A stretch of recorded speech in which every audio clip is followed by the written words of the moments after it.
now that we talked about how to draw Lewis structures, let's talk about them in like a 3D space, and that's where you get VSEPR models.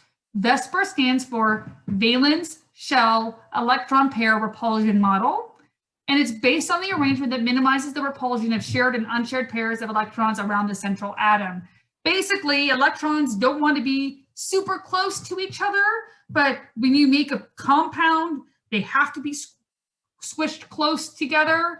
So this is the three-dimensional way of how they might actually look. And you use a lot of this by using bond angle. And this is the angle formed by any two terminal atoms and the central atom. Those are the atoms on the end. And the predicted VSEPR models are supported by tons of evidence. And remember, lone pairs are going to have a slightly larger orbit than shared electrons.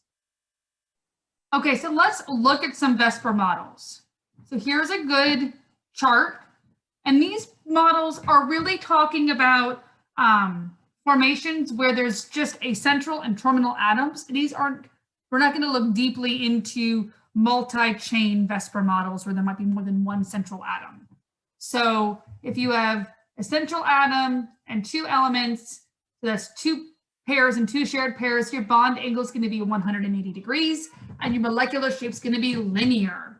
If you have three total pairs and three shared pairs, you're going to get trigonal planar and your bond angle is going to be 120 degrees. So looking at the bond angle, this is the central atom and these are your terminal atoms, and you're going to measure that angle between the two terminal atoms in reference to the central atom. Tetrahedral has four total pairs, four shared pairs, and it's going to be a bond angle of 109.5 degrees. A trigonal pyramidal is going to have four total pairs with three shared and one lone pair on the central atom. That's its balloon shape here, and the bond angle is going to be 107.3 degrees. Okay, and then let's look at the next set of VSEPR models with four total pairs with two shared pairs and two lone pairs. You have the bent model with a bond angle of 104.5 degrees. With five total pairs and five shared pairs, you have the molecular shape of trigonal bipyramidal with a vertical to horizontal. That means this to this of 90 degrees, and horizontal to horizontal, meaning going around the ball, of 109.5 degrees. And then with six total pairs and six shared pairs, remember 5 and 6 are your expanded octets. You have an octahedral where everything is 90 degrees apart.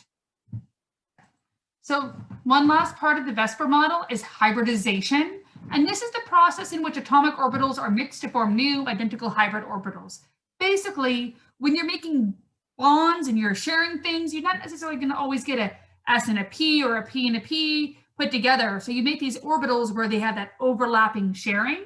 And every hybrid orbital will contain one electron to be shared with each of the atoms. And please note that lone pairs can also occupy hybrid orbitals. And this is our knowledge of, or what we need to know right now for VSEPR models.